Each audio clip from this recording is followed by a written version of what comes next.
Victoria's Chief of Police has announced a major overhaul of the force in a bid to get more officers back on the streets to tackle crime. Yep, you've got to do the paperwork, but you should be able to do it out in the field. There is technology around that will enable our people to do that, so we've got to bring it in.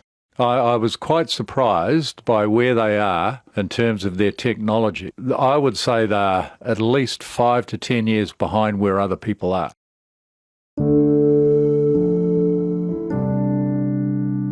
Our guest today is David Bartlett, a man with an extraordinary CV. He's a former Victorian police detective with 11 years of service. He spent 6 years with the Australian Crime Commission across operation and intelligence roles. He has experience in major investigations into international drug operations and terror networks. These days, David is focused on the technology gap between law enforcement and criminals. He's the founder of the Safer Places Network, which is such a simple idea it's hard to believe it didn't exist already. It's just about creating a register of CCTV cameras around Australia, and all of us can get involved. David Bartlett joins us on Australian True Crime to talk about the challenges facing modern policing and his work with Safer Places. This is Australian True Crime. We acknowledge the traditional owners of the land on which this podcast is created, the Wurundjeri Woi-wurrung people of the Kulin Nation. And a warning, this episode of the podcast contains graphic descriptions of violence. I knew what my passion was as a child, but I diverted from that when I had external influence in late high school, and I found out I was really good at something else, but it wasn't necessarily my passion. So I had a gift for technology, but I'd forgotten that my passion or my vision for life was to become a police officer. I knew at the age of 5 that I wanted to be a cop, and it was the moment that Patrick Hildebrandt went missing in Tidal River, Wilson's Prom in 1987. And they did a big search. SES was down there, Victoria Police was there, the Air Wing was there. Yep. And the Air Wing landed in the car park at Tidal River. And I was amazed by this police helicopter. And my parents took me up to meet the police. And that was a really positive interaction I had with the police at an early age, and a bit of a core memory. And this is, of course, the brother of Joe Hildebrandt. And Joe has spoken at length about that. It's one of those enduring mysteries where a family went out for a walk, not even particularly a bushwalk, I don't think, was it? Like on a trail. Very, very easy trail, yeah. One of the kids ran ahead, and when the rest of the family got around the bend, he was gone, and he remains missing decades later. So I can understand how that could stick in a little boy's mind and memory. And my parents got me a little cut-down police uniform and a little police hat they got from a former member, and there's actually a photo of that on my mantle downstairs. And I'd forgotten about that for a long time. And when I got into high school, I was naturally good at tech. I was really fortunate to have a computer at home, and I just naturally did a tech degree at Swinburne after uni and just kind of followed that until I was running a business in Hawthorne 2 years after uni. And a friend of mine from the Kew police station came in, and I hadn't seen this guy for a couple of years, and he came to visit me, and he was in his police uniform, and he walked into my office, and I was like, whoa, hang on a second, like, what are you doing? When did you join the police? It basically just triggered that memory, sent me right back to a 5-year-old, and I thought, hang on a second, I've always wanted to be a cop. And I'd literally forgotten about it for 15 years or more. But you managed to marry your childhood passion with what you were good at, which is the ideal situation, really. Yeah, and when I went into the police, they tried to get me into all these technology programs and projects, but I just wanted to be a cop. So there was a lot happening back in 2005 when I joined with the police, and I just wanted to get out and work with the community. And working on the trains for the first year was great because it just got me an opportunity just to meet community, even give people directions. And I remember seeing my reflection in the glass of a shop on Collins Street. I'm like, I saw myself in uniform. I'm like, how did I get here? Like, I was just so proud, and I still am proud that I was a member, and I'm really proud of that organisation. Tell us about that, the time on the trains, because of course that's a foreign idea to us now in Melbourne, where you were, because we have specific guys who work on the trains as security. So what did police used to do on the trains? Yeah, so this predates PSOs, so only by a few years, but when I graduated in late 2005, you had two options. And I say option, but they were directing you. So you had one pathway, and that was to go to a police station somewhere in Victoria. The other pathway was to go on to the trains, and they used to call it Transit Safety Division. And it was a bit mocked at the time because it wasn't really considered real police work because you weren't driving the van around, you weren't going to domestics or more traditional community policing. But for me, it was a perfect segue into, what I considered quite an empathy-led career. And I was always more for talking to and understanding people, including crooks and victims and witnesses. So for me, it was a really good introduction into the softer side of policing, which a lot of people don't talk about, but it was real community policing. So you're on the trains, literally walking up and down the carriages. You'd go from Lilydale all the way into Flinders Street, and you'd spend the whole time on the train, get off at Flinders Street. You might spend 2 hours there, then you get on a train and go all the way back to Lilydale. So PSOs are often kind of stuck on a station, but we were moving all over the network all the time. So it could be anything. It could be drunk people, it could be scared people, could be mentally ill people, could be, I would think, medical emergencies. Everything. I mean, everything. Yeah, everything. People are losing their life in front of trains and things like that. So there's a lot of critical incidents that we had to attend and manage there. Mental health concerns, people having breakdowns on the train, lost kids, lost elderly. There was a lot of things like that. So very diverse, but quite different to what would be more considered traditional van-led community policing. It's interesting you say that because a lot of older retired coppers talk about what's been lost in police not literally walking around neighbourhoods. And it's those sorts of soft skills they'll talk about. They'll talk about how you learn to diffuse situations and things like that when you're literally on foot, face to face with people. Just wandering around, seeing what happens. I heard one of your previous guests, Andrew Stamper, talking about that you can't go from Mr. Angry to Mr. Nice. And that's something that really does get instilled in you in the academy. And I always led with that.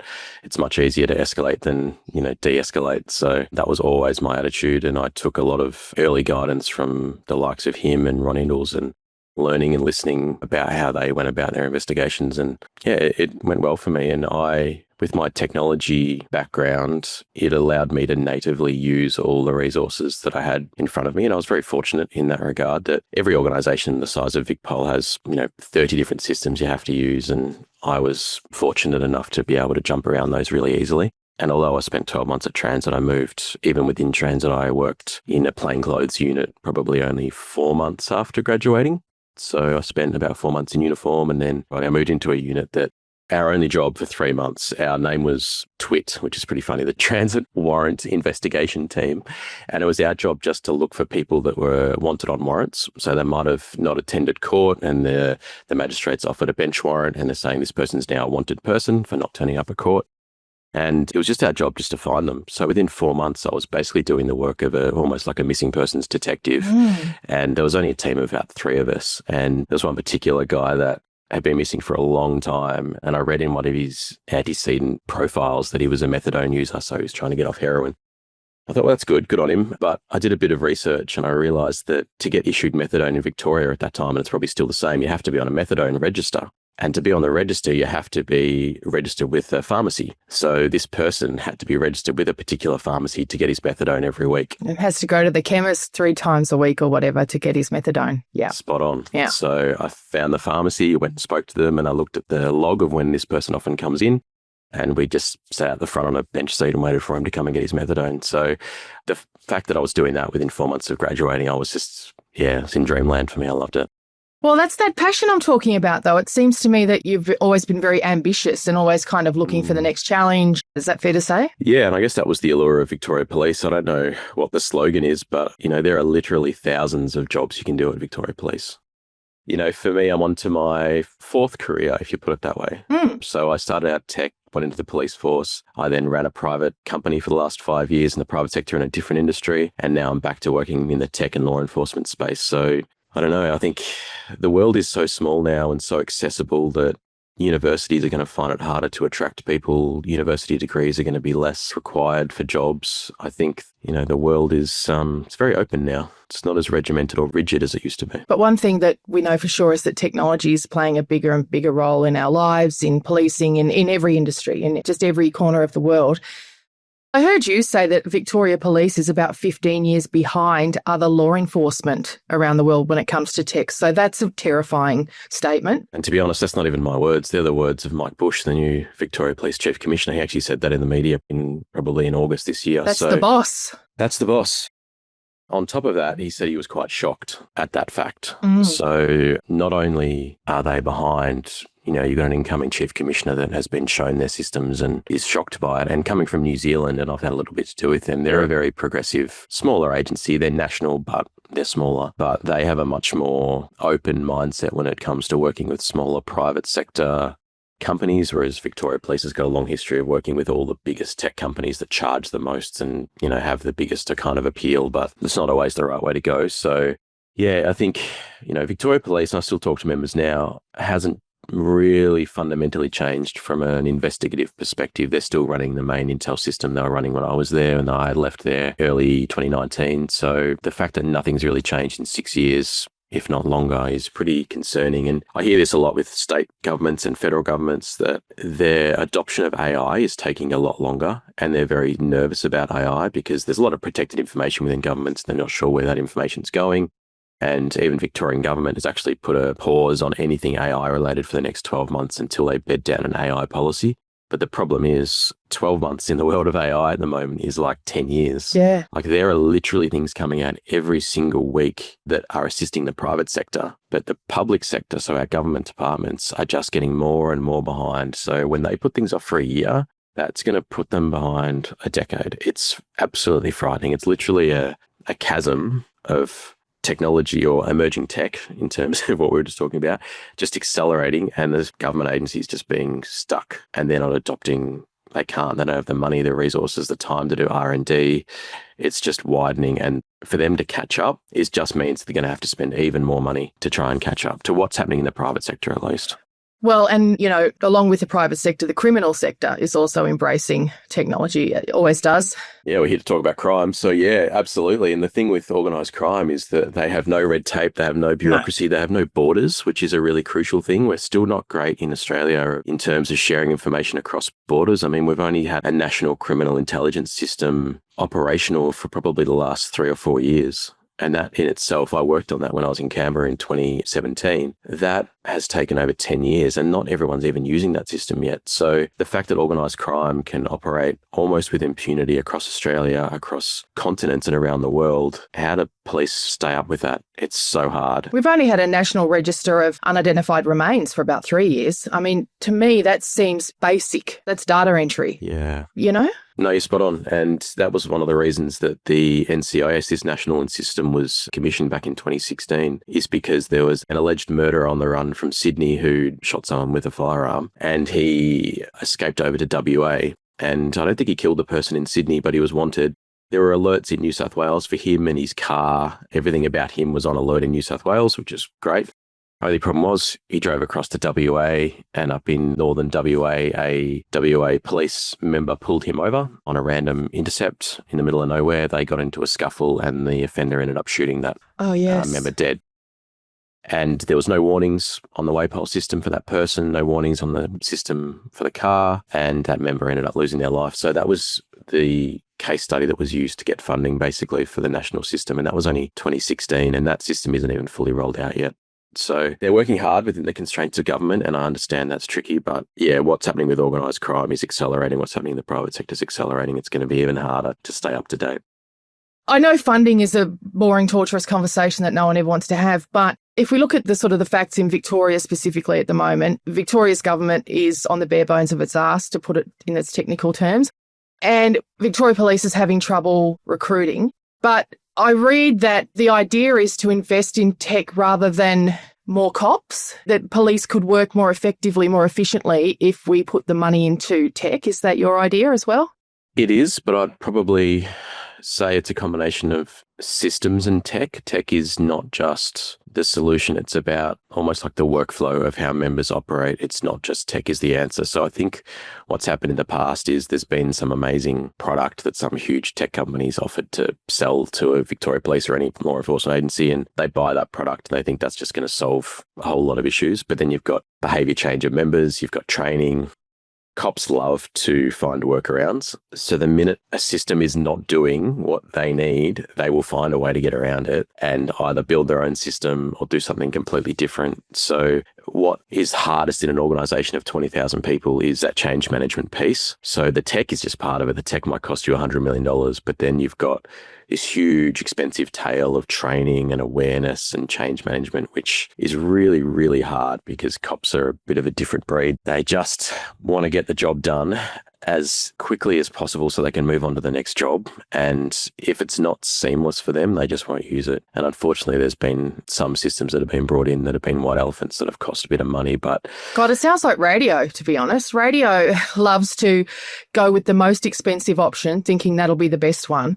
And then, spend the next 3 or 5 years with everyone refusing to use it and then have to reinvest again. Yeah, that's really common. And it's not just for police. It's, it happens in a lot of organisations. But I guess for me, I would look at where the biggest pain points are for police. Where are they wasting the most amount of time? And, Mike Bush did come out recently and say that he wants to potentially replace Watch House members with public servants and members returning from retirement to personnel watch houses so that operational members can get out in a van and get back to doing community policing. So he is looking for areas where police are wasting their time and should be reallocated to other tasks.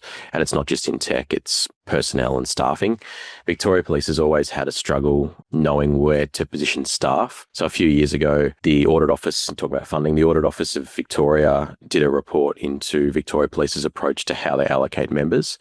And they had a lot of robust things to say about how Victoria Police decide where to send members. And back to your earlier point, when Victoria Police asked for 400 more members, there wasn't really a robust plan as to exactly where are those members going to go. Yeah. Like which station 20 of those members going to go to? Like there wasn't really a plan. Well, and if you read certain kinds of media, they should all go to Brighton, They should all go and protect the Bayside homes of Beck Judd and her friends, Well, you hit the nail on the head. Yeah. So it's like, okay, so depending on who's in power at that time, it will depend on where those 400 members go. And that's what the Audit Office found was kind of pretty scathing about it. If you read the report, it's all open source now. This was back in 2021 and 2022, middle of COVID. So it kind of disappeared. But they were basically saying that. They were basically saying, where are the members going to go when they graduate? Who knows? Like there's a lot of politics around all that, but there wasn't really a method to where those members should go. And as taxpayers, those 400 cops probably cost us $150 million to train and then deploy for the rest of their career. But the other challenge now with police is I've heard that the attrition rate at VicPol now, the average career span is less than 5 years. And when I joined, it was 10 years for men and 7 years for women. And now it's basically 5 years or less across the board. And I know some good members that are off on sick leave and that have resigned, and they are facing a bit of a perfect storm of funding and morale. And the chief's got a big task on his hands, and obviously I wish him all the best, but it's a big task. And media problems as well, because we have this, crime wave affecting Victoria. Yep. How accurate the public feeling is, I'm not sure, but there's certainly issues socially for us here in Victoria at the moment that are impacting policing as well. Absolutely. And I've heard this many times, but Victoria Police can't arrest their way out of this. This is a broader social challenge. And because of our financial situation in Victoria, there's a lot of social community programs that have had funding cut, which could have potentially prevented offending in the first place. So there's a lot of that pre-work that needs to be done to stop someone offending, making sure people are staying in school, making sure people have got alternative education pathways, all of that. That all predates them potentially offending. And then police are kind of left to clean up the mess. And that's their challenge.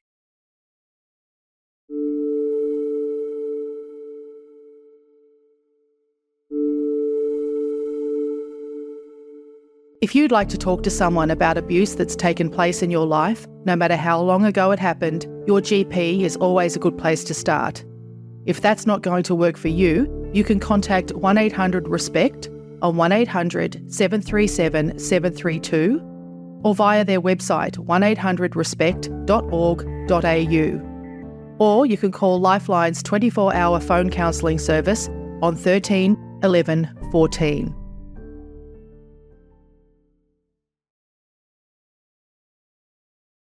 I feel like one aspect of the youth crime situation, I'm not going to call it a crisis, but the situation in Victoria and Melbourne at the moment that isn't spoken about much, or certainly not enough, is the recruitment of vulnerable young people by organised crime. You're an expert in organised crime. You've spent many years working in that area. Talk to us about that aspect before we talk about organised crime more broadly. Yeah, so organised crime costs Australia, I think it's upwards of $80 billion a year in terms of financial impact. And that's everything from police time, justice, corrections, victimisation, all that kind of stuff. So what we found when I was working with the federal police was that the vast majority of significant organised crime is controlled by people who live overseas. Wow. So in 2017, the Australian government set up a program where they were identifying the highest impact individuals that were living offshore and then working with our overseas partners to try and dismantle them. And the reason I bring this up, and I'll bring it back to the youth crime, is that these are people that live in Dubai, Mexico, Colombia, Western Europe, America, North America, and they use encrypted communications, they use social media, they use social networks to find runners, to find people that can do the dirty work for them a long, long way from home at a fraction of the price without the risk of them being exposed. So one of the frustrations for state police is that they often end up arresting the people at the very end of that spectrum. And I found that personally that, you go and open a container or someone's opening a container, it's full of drugs, cops roll in, they arrest a 18-year-old who's been paid $100 to go and open a container. Yeah. They're all high-fiving each other because they found 100 kilos of cocaine, and some 18-year-old who was just looking for some cash has gone and done it. Now they spend the next 25 years in prison. Like, is that a good outcome for people? I don't believe so, but that's a lot of the time all the police can really deal with, because state police don't have an international remit, so they don't really know who's organised that 100 kilos of cocaine. And now with encrypted comms and social media, it is so easy to recruit people.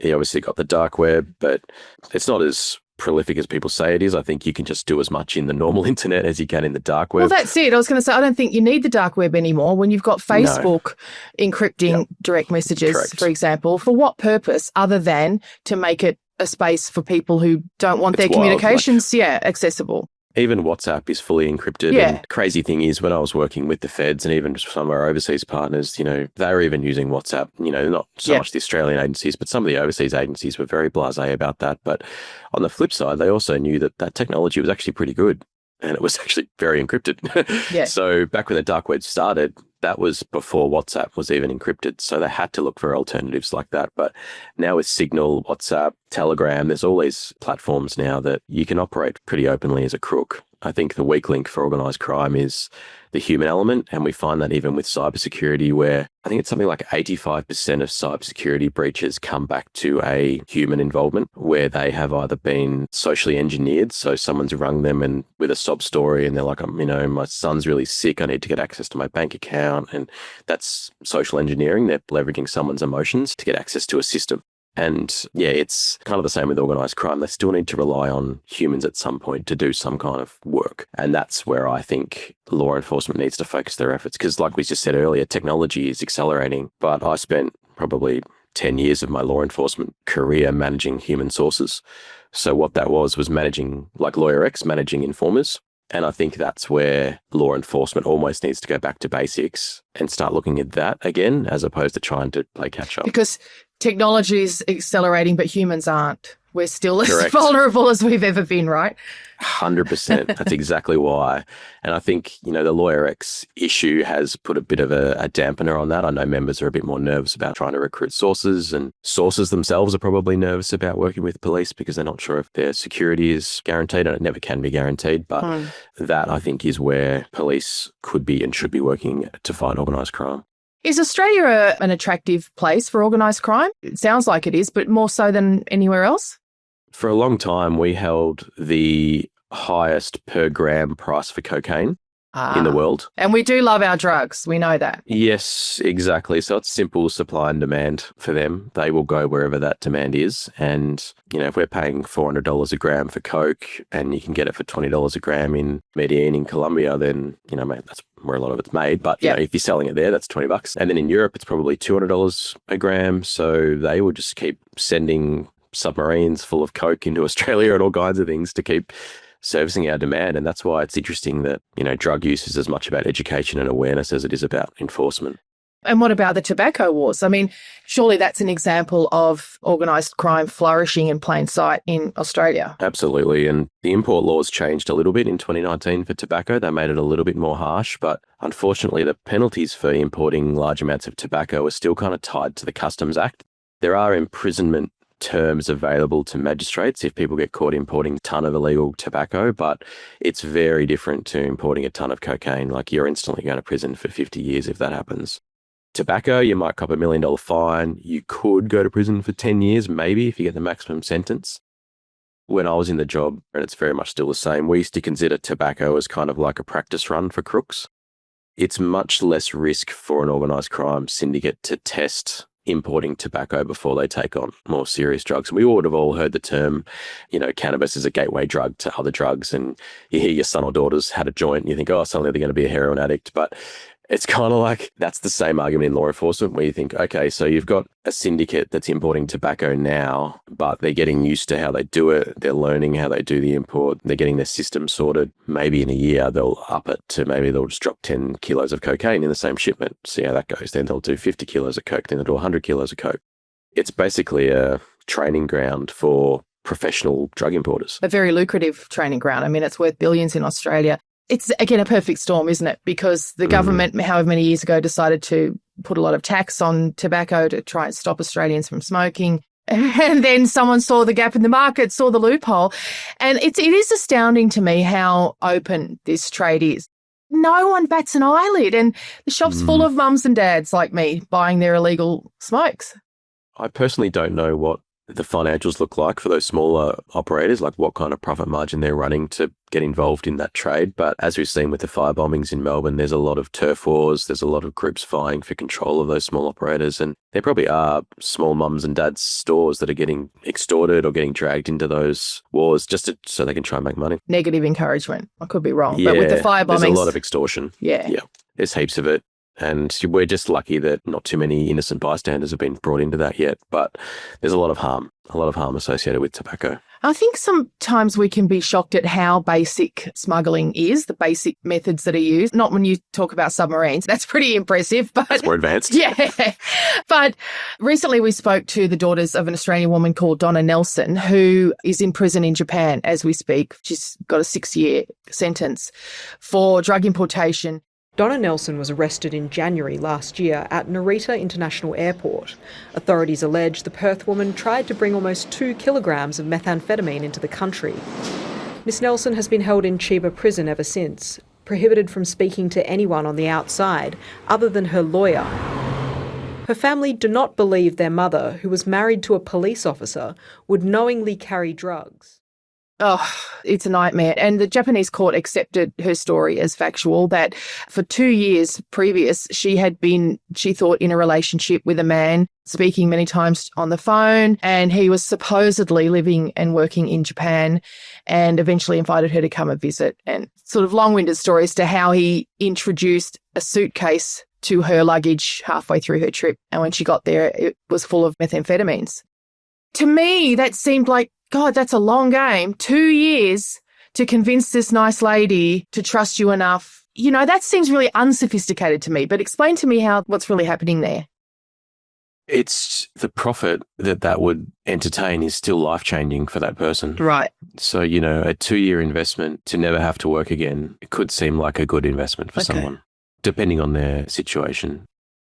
There is a lot of extortion, there's a lot of blackmail, there's a lot of threats and duress associated with money laundering and drug trafficking around the world. So you can't discount the fact that this person was even being under duress, was entertaining this scam for this time for another syndicate. So that's a possibility. I mean, this is the social engineering element that people will take advantage of every weak spot. And back to our earlier conversation, humans are the weak link. And unfortunately, this woman was in the right place at the right time with the right mindset to be taken advantage of. And that's why we see so many cyber scams, love scams, all that kind of thing. It's really sad.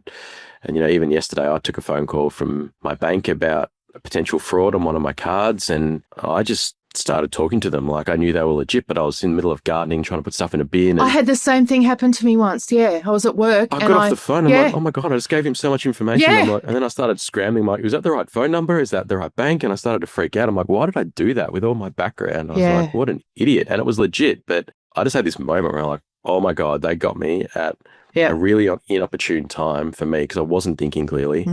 And look at what could have happened. And this happens every day to millions of people. Oh, people who say they thought it was the tax department. Someone rings and goes, we're the ATO. And if you don't pay us right now this afternoon, boy, you're in trouble. We're going to. Oh, yeah. There's so much of that. And, back to Donna, like Japan is obviously very strict. They've actually just cracked down on immigration. They're what's called a monoculture. They're very Japanese focused. They are not a multicultural society like we are in Australia. And anything that threatens that, they are going to take extremely seriously. And that could be why the profits, even on a small amount of meth, could be extraordinary, because it's actually quite hard to get it into the country. Because back to our original conversation, that they need humans in Japan to do that work for them. And if that's really hard because of the entrenched organised crime already in Japan, if they need a local fixer, it could be really hard to identify that person, especially from Nigeria or overseas. So it's easier to send someone into Japan as a routine traveller than to try and source a trusted person within Japan. And there was a connection in Laos as well. There was a man, the flight that she was booked on to go and see this person she thought was going to be the love of her life, insisted the only flight he could get was she had to stop over in Laos for 3 days. And then when she got there, some other guy showed up and blah, blah, blah. Yeah, it's just, you follow the bouncing ball when you're like that. She's excited, the endorphins are kicking in and the adrenaline, and she's just running with it. So she got caught at a bad time. I used to say, and this is politically motivated on my part, but I used to think, how can we stop boats of refugees coming in so effectively, and yet all the drugs keep getting in? Is that a dumb thing to ask? Are they just in completely different systems? I mean, I suppose refugees are coming on rickety fishing boats and these guys are coming in submarines. Yeah, I mean, you just said it. So a lot of refugees do come across from Malaysia and Indonesia on rickety boats, and they are often very, very desperate. They've paid a lot of money. They've got kids, all that kind of stuff. They don't generally come across inside containers or submarines. So, well, they've paid a lot of money to them, but they're not worth the millions, billions of dollars that the drug trade's worth. Yeah.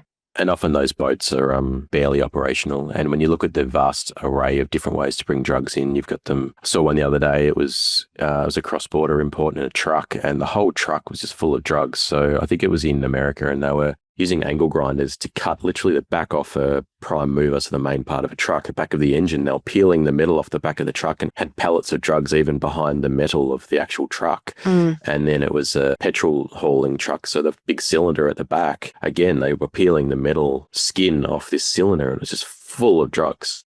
So that's very, very sophisticated. Then yes, you've got submarines, and the other way of doing it from a boat perspective is that a cargo ship or a large commercial vessel will come past Sydney or come past Perth, 100 k's offshore, and basically just throw the drugs into the water with a GPS tracker on it. And then a fishing boat will come out from Perth or Sydney or Melbourne out to where the GPS beacon is pinging, pick up the drugs, put it into the fishing boat, and then back into shore.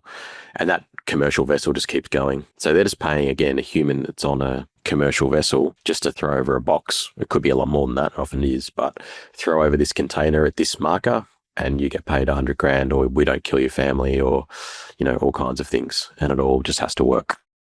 Yeah, I like the way you focus on that, you know, the various methods that are used. We're not talking about greedy people necessarily. We're not talking about people who are involved in the organised crime. There is a lot of extortion involved. Again, we tend to think, oh, that happens in Mexico, or that happens in the really high-profile, terrifying sort of environments. But it happens everywhere, right? It happens everywhere. And to really hammer that home, when I started working with the federal agency back in 2012, within a month of me working there, we were following a Colombian hitman down Collins Street in Melbourne. And he was there for that exact reason, to keep a track of what was happening in Melbourne.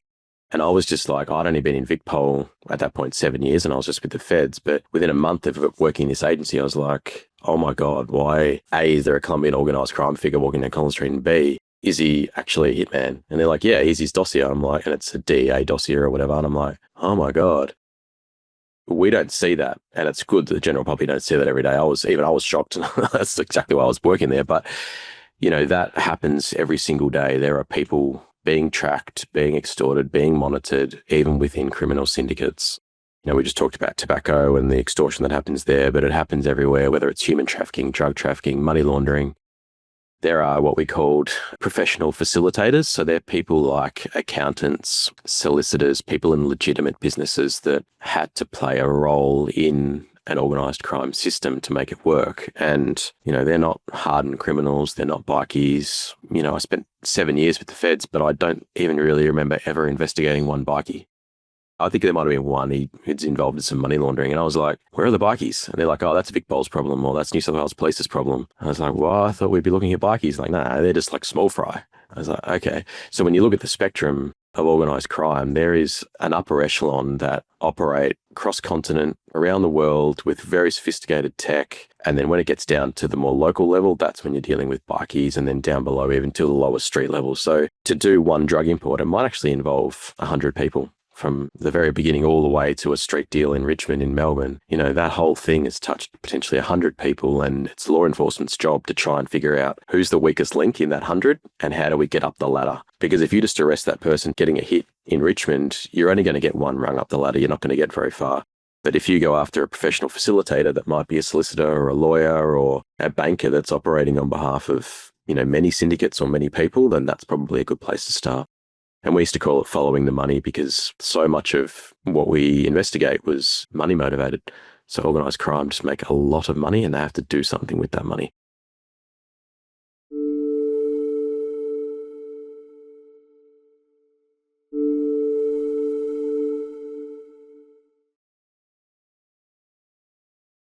How do you launder money? You know, just tell us how, because, you know, in the movies are great ways to go to a casino, put your money over the counter, get it back in chips, walk around for an hour and go and cash out your chips. I'm sure people are onto that. I've seen it in so many movies. Yeah. But also now that we're moving to a cashless society, even we just are naturally, but without the government sort of sanctioning it yet, I would imagine that would make laundering money harder, because I used to think, oh, there's plenty of industries that mainly deal in cash. But now there aren't. I was absolutely amazed at the amount of cash getting around the country even a few years ago when I was still in the job, and that was people with literal suitcases full of cash, wheeling them down the street or putting them into the boot of their car. And basically a shoebox can fit $250,000 cash. So that was basically how we would measure how much money someone might be carrying if we were following them. And I think if we went to a cashless society, I think it would make drug trafficking and drug dealing very, very hard. But we sort of are now, aren't we? Like, it feels like everyone's tapping and going. I go and get my nails done. I go and get my hair cut. I go to the fruit and veg shop. Not that I'm nominating those industries specifically for any reason, but I pay with the card. And oftentimes they'll say, have you got cash? And I don't. No one does. I don't even have cash to give the bloke begging out the back of Coles anymore. So where do they put it now? I've just handed over my meth. I've got my $1 million in my suitcase. What am I doing with it? I can't deposit it into my NAB account. Yeah, look, so much of what we saw went back to the casino, and that's why Crown and Star have had so many issues, just because they couldn't answer that question either. You know, they were having people coming in and upending a bag full of 400 grand cash, and then everyone going, thanks, go and have a good time. So this was like the movies. Well, yeah, it was. And that was what the regulators said. They're like, cool, but do you kind of want to maybe ask where they got the money from? Are you happy to deal with this? And that's why the Royal Commission went into overdrive with Crown and the rest of it, because they were pretty lax about how easy it was for people to do that. Organised crime, the good ones, have just been entrenched in legitimate operations for decades, like the mafia. Chinese organised crime's the same. Italian organised crime, obviously, as well, with all kinds of different legitimate enterprises. And it's just a lot easier to drop a little bit of cash into this one, a little bit of cash into this one, a little bit of cash into this one, and then it's very, very hard to kind of pull it together. Drangheta, I love that word, even though it's really hard for us to say in English. Oh, yeah? Your Italian organised crime has been well established in Australia for over 100 years. And there's that fantastic book, Crimson Grass Castles, that's about the period of time around Griffith and that in New South Wales, where farmers, men who appeared to have fairly modest means, suddenly started building mansions out on their farms. You know? Yeah. And I think Australia's getting better at what they call monitoring undeclared wealth. So when you haven't lodged a tax return for 15 years, you're suddenly building a mansion in Griffith. We've come a long way in terms of laws and compliance with that. And Austrac's doing most of the heavy lifting there. That's like a federal regulator for money. And that's really the only way to do it, is put more stringent control on declaring wealth. If you get money and you're buying a Lamborghini, how did you get the Lamborghini? Explain it to us. And if you can't, we take the Lamborghini off you. And the AFP have laws around that, and they can do that. If they can prove that it's proceeds of crime, and I did this many times, we can seize houses, cars, jewellery, handbags. There's been cases where search warrants have been done and there's been 1,000 handbags in there worth hundreds of thousands of dollars. They've all been seized. So we're getting much better at that, but cash is still getting around, and I don't really have an answer for you. Yeah. People still have it.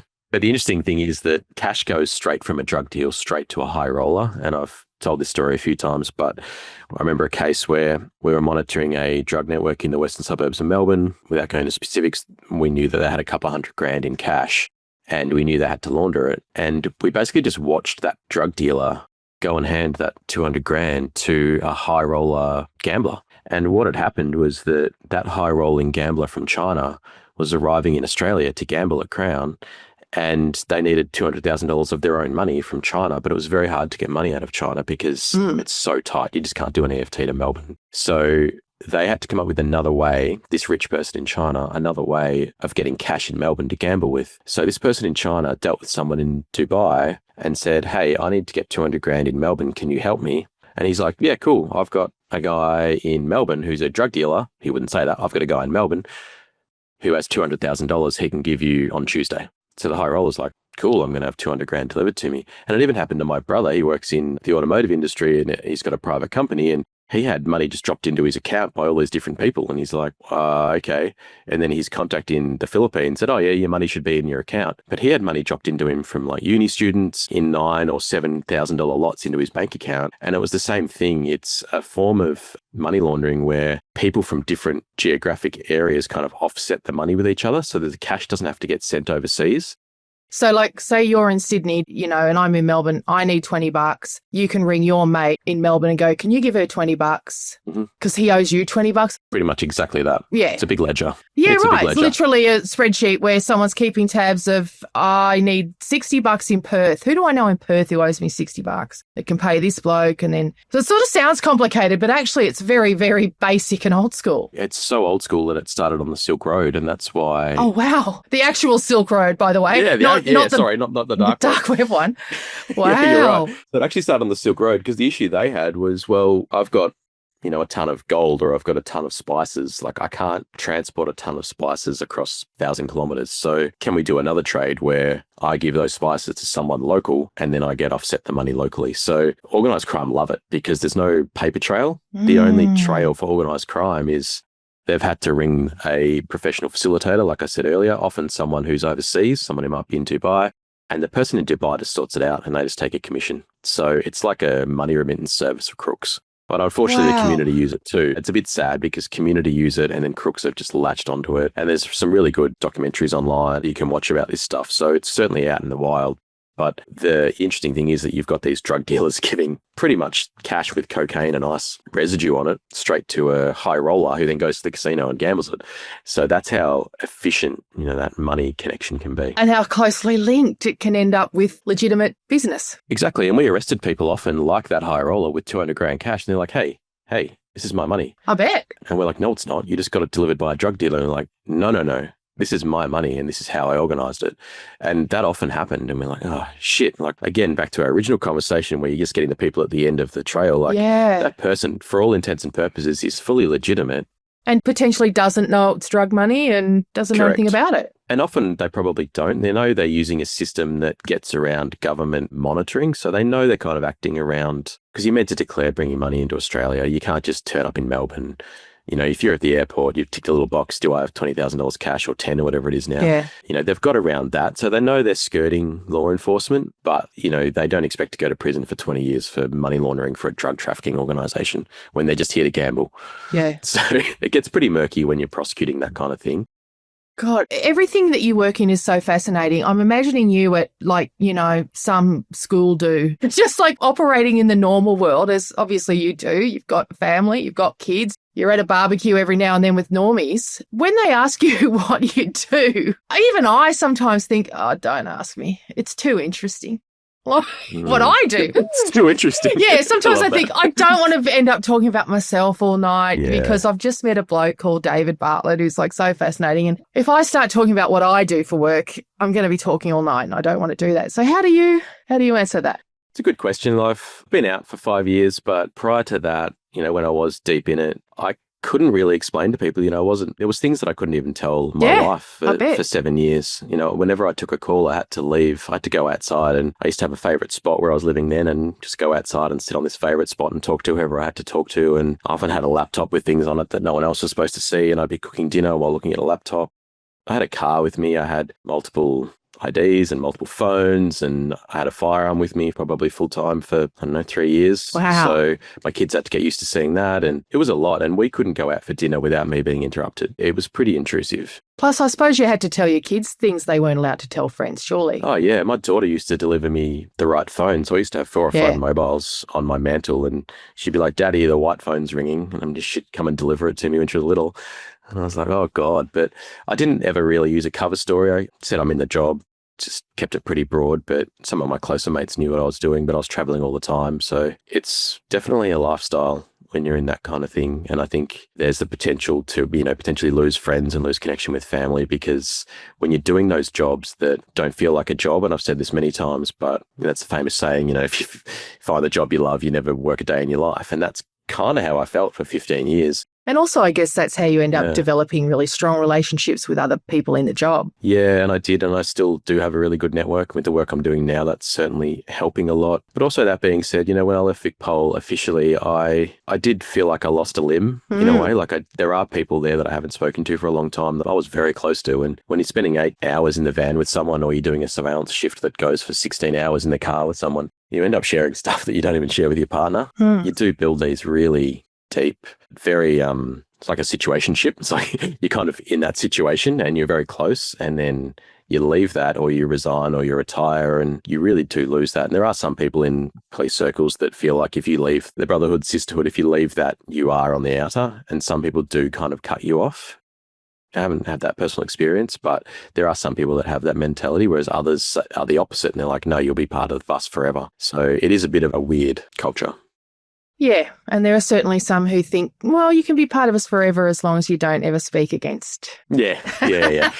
And, I talk about the challenges that Victoria Police has got and that kind of thing, but I love that organisation and I'm still super proud of it. I just wish that they had more resources and there were ways to improve morale.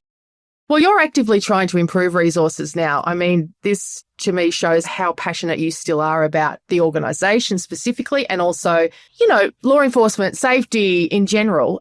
Tell us about what you're up to at the moment. When I was reading about it, I thought, I can think of a great example of why this is important and necessary and obvious, and that is the recent High Country murders and the investigation into Greg Lynn. One of the key pieces of evidence against him that Victoria Police came up with was the video. There was one camera. We're talking about an incredibly isolated part of Australia. And for about 1 million miles, there was one camera on this highway that was attached to Mount Buller ski resort, I believe. But police only found that because they went up there and they drove around for days, weeks, months, trying to get the lay of the land. And they spotted this camera, and then they were able to find out who it belonged to and get the footage. And in the end, the footage gave them a car that looked very much like Greg Lynn's car in a certain place and time. And I thought, as I was researching you, reading about your work, I thought, that should have been a phone call. That could have been an email. Like if we had a network, if we knew where all the cameras were, it could have been so fast. Absolutely. And that's exactly what I'm setting up. I'm trying to make it as efficient as possible for police to locate what I call a digital witness. Cameras are like a digital witness that is recording all the time. It's not subject to going out for dinner or whatever. It's just recording there all the time. And police at the moment spend in Victoria at least 1 million hours a year walking around, going through the high country, like you've just said. I don't know how many thousands of hours they spent on that. Walking around just trying to find a camera, and then secondly, who controls that camera? So take the high country example. If they saw that trail camera strapped to a tree, they're like, great, but who actually owns and manages that camera? So what we're creating at the Safer Places Network is essentially a national register of cameras. It's voluntary. So we're encouraging the community to get behind it and say, look, if you do own a camera, it would be really helpful if you would just let police know that you have a camera and that here's your mobile and your email address, just in case police ever need it. And I'm certainly not talking about live streaming or remote access to cameras. I've got no interest in police. We've just talked about it. Police have got no time to just look at what you're cooking for dinner. Like that's not what we're talking about at all. It's replacing a door knock with an SMS, which is the way we've started describing it. The reason I came up with it was only in March this year. I was reflecting on the amount of CCTV evidence that was coming up in my social media feed, that was coming up on the nightly news, especially here in Melbourne. And I thought, I wonder if VicPol in particular is still collecting that the same way. So I made a few calls, and sure enough, they were still collecting CCTV the old way that they'd been doing it when I was in the job. So they were still door knocking. Yeah, it's a part of the door knock, right? Just looking to see if you can see any cameras and then knock on the door and say, is that working? Yes, correct. And the other really significant case study we use is the 2012 murder of Jill Marr. Absolutely, yeah. Which is, ingrained in our psyches, and as you probably remember the footage. Yeah. And just to illustrate what we know of her final movements, we know that she crossed the road after leaving Bartlett with her friends. She walked north on Sydney Road until she got to this store, a bridal boutique store, and CCTV footage captured her at this point being approached by a man. They spoke for about 40 to 45 seconds, which police said seemed casual by appearance, that possibly they didn't know each other and were engaging in casual conversation. She continued to walk past the store after speaking to him for 40 to 45 seconds and stopped here, got out her phone, seemed to be fumbling around with it, and police say she might have then been speaking to her brother in Perth. But once she took her final steps past the boutique store, she's not been seen since, and police are hoping that this CCTV footage and people coming forward, perhaps as eyewitnesses, will help piece together her last movements. I talk about this a lot at presentations that I give, and similar to your example, the footage from the Duchess boutique, it took 85 hours to get that into the hands of homicide detectives. So that's over 3 days. And, that was really as a result of a huge social media outreach that her journalist friends managed, and they were just lucky. And my worry now is if that was to happen again on Sydney Road in Brunswick, there's a likelihood that it could still take 85 hours to get critical digital evidence into the hands of police, and that's what I'm trying to fix. And with the Jill Maher situation, the police had a very clear route that she was taking. They knew what time she'd left the venue. It was a really tight frame of reference that they were working with. Yeah. So it's crazy that it took that long. Yeah, but that little camera was actually inside the Duchess boutique. And some of those retail cameras are so small. Yeah. Like they're on the ceiling. They're about 4 or 5 meters back from the entryway. If the Duchess boutique had been closed for 2 days, a member would have walked past, looked in the windows and gone, oh, there's no cameras. Yeah. That's very likely what happened. Whereas with our system, if that was to happen again today and the Duchess boutique was registered on our network, even if the owner of that store was in the Greek Islands having a cocktail, they would still get a notification saying, hey, look, there's been this incident. Would you mind reviewing your footage? If you've got any, please upload it here. So they could have, depending on their system, obviously, they could have looked at their cameras on their mobile, gone, oh, yeah, I've got some people walking past at about that time. I'll send VicPol some screenshots. VicPol could have had that in minutes. When Tom, her husband, went to report her missing at 2 a.m, that watch housekeeper could have actually sent out a notification to all the camera owners in that area and said, hey, have you got anything? It's 2 a.m. in the morning, so unlikely people are going to respond straight away. But our system can send out phone calls to wake people up if they opt into it, which many people won't. But if you're awake at 2 a.m. or if you're overseas, you get an SMS, there's a potential there that the watch housekeeper could have got that footage coming in while the husband was even in the station. Yeah. And a lot of people don't know this, but the offender, who I won't name, but he left and came back to get her body about 3.5 hours later. Yeah. And that 3.5 hour window, he could have come back to find the laneway surrounded by cops and the body being located and all that kind of thing. Yeah. And Tom was, he was pulled over the hot coals as the prime suspect because he's the spouse. And VicPol ended up apologising to him because of how they treated him. So there's a whole lot of all that trauma. I know women in particular were scared about going out after dark at the time, and all that stuff could have been avoided if that footage had have come into the hands of police much sooner. I think there's a climate of fear in Melbourne now as well. I mean, we had a bloke at our local shops had his hand cut off with a machete. So there's there's an issue at the moment. My kids won't go anywhere. They're at the age where they should be out with their friends, at the shops, at the beach, at the train stations, every minute they can get, but they won't go. And their friends won't go either because they're scared. There's lots of reasons why this is a good idea. What you're asking for is for us, for householders who have cameras on our houses to register? Even a Ring doorbell. Yep. There was a case in Manchester. There was a stabbing at a synagogue in Manchester in the UK a few weeks ago. And the thing that brought that to a head was a Ring doorbell camera. The same as the Greg Lynn story. It was just a Ring doorbell camera, but it could see through 2 hedges at the front door. They got a car going past with distinct hubcaps on the wheels, and that was a piece of the puzzle that Manchester Police needed. So, yeah, anyone, homeowners, small business owners, we've got about 23,000 cameras registered on the network nationally, and this is what we've talked about today, is that crooks don't care about borders. And I was even reading this morning that recent assassination of a tobacco-connected figure in July, he was killed in a laneway in North Melbourne somewhere. They're now saying that the offenders for that have come down from Sydney. So you've got crooks that don't care about borders, whether they're domestic state borders or international borders. And unfortunately in Australia, we've got state police forces and they're not great at talking to each other. So the benefit of what we're building is it's a national system. So even a detective in Melbourne, if they know their offender has done something in Bendigo, they no longer have to ask the Bendigo police to take time out of their day to go and door knock for cameras. The detective in Melbourne can just use our system to go, oh, there's a camera in the main street in Bendigo. I'll ask that person for footage.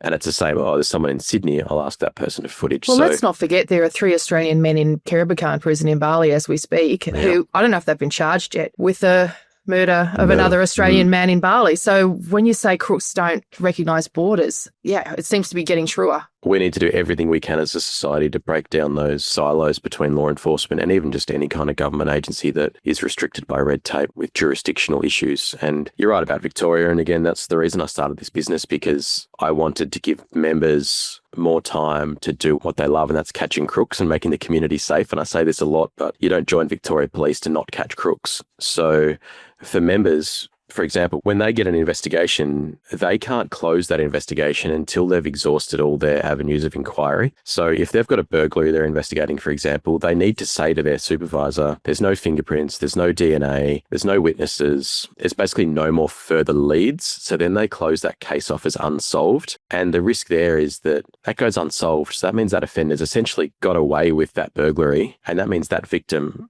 doesn't get any closure. So none of their goods are going to be recovered. They're not going to see someone go to prison for breaking into their house. And what I'm trying to do is give those members another avenue of inquiry that isn't too resource intensive, but could lead to catching a crook. So our avenue of inquiry would be no CCTV evidence. Well, have you checked the network to make sure that all the cameras in the area haven't detected a red car or detected something strange in that space? How do we get involved? I've got cameras around my place. What do I do? Fantastic. Head to saferplaces.com.au. It's free to register the fact you have cameras. It only takes about 60 seconds. You can do it on your mobile or your laptop. I had a lovely 80-year-old woman sign up about 2 weeks ago, and she called me just to say thank you and to say that she'd signed up. She also sent me an email.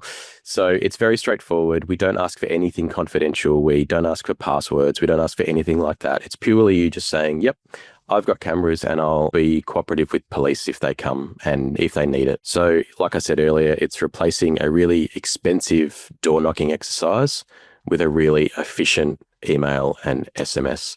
Across Australia, as taxpayers, we estimate that we are spending about $500 million a year on police just door knocking. So if we get behind this, our taxpayer dollars can be spent in better places. Yeah, get more police to Brighton. That's the most important thing that we can do.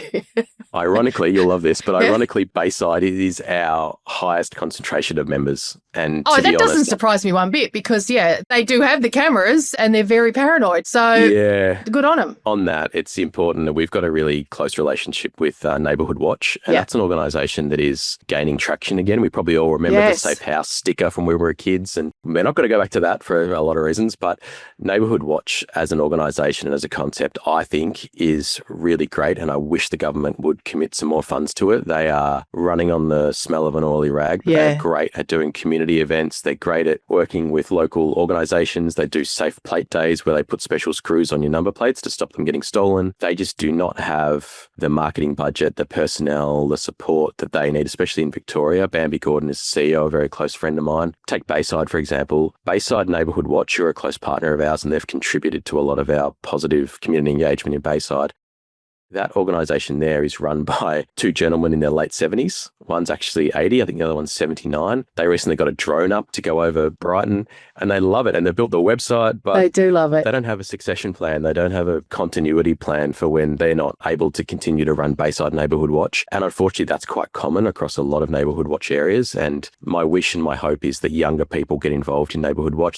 There's someone in Middle Park who is just setting up a new Neighbourhood Watch chapter there, and he's probably in his late 30s. So that's a really green shoot, good sign. But what do you think about, I think there's a potential issue, and I'm singling it Bayside out because it gets a lot of media here in Melbourne, right? So everything they do and say about crime, we all end up reading about. And I did read that they've started patrols. That disturbs me a bit, like private citizens, dads are got themselves a roster system and they're out of a nighttime patrolling the neighbourhood. And I think that's problematic for many reasons. What do you advise about that?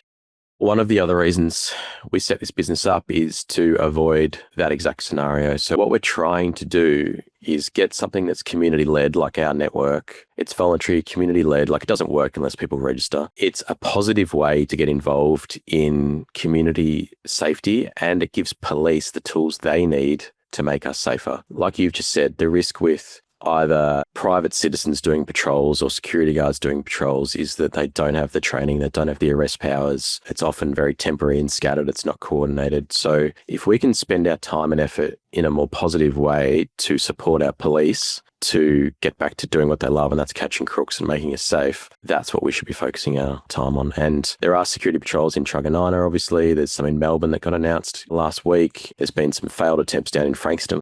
So those security patrols are hugely expensive and they have no legacy impact. You know, where they are at that specific time and that specific street, yeah, maybe they might be deterring something. But the minute they go around the corner, that street is open slather. And once they stop, the funding stops after 3 months and they disappear and they go back to their other jobs. You know, there's no lasting positive community impact beyond that. And I think there's lots of risks. And fortunately, we don't have America's gun culture here. But I mean, I can't help but think about scenarios in which African-American men go out for a jog and end up shot. Yeah, it is frightening. And I heard the other day on, I think it was 3AW or something, that said that people are starting to get more gun licenses and potentially have loaded firearms closer to their door when they know that that's illegal and they know they shouldn't be doing it. I know friends that have got baseball bats next to their bed or next to their door. I live in quite a safe suburb, but we have started locking our doors for the first time in 5 years in the last 6 months. So it is a shame because I love Melbourne and Me too. It does make me a little bit sad. I love landing back at Tullamarine. I go, oh my God, I'm home. But yeah, the last year has been a struggle.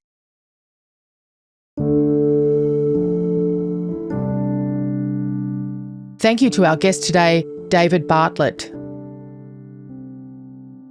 If you need support after listening to this podcast, you can call Lifeline on 13 11 14 or contact 1800-RESPECT on 1800 737 732 or 1800respect.org.au. Indigenous Australians can contact 13 Yarn on 13 92 76 or 13yarn.org.au.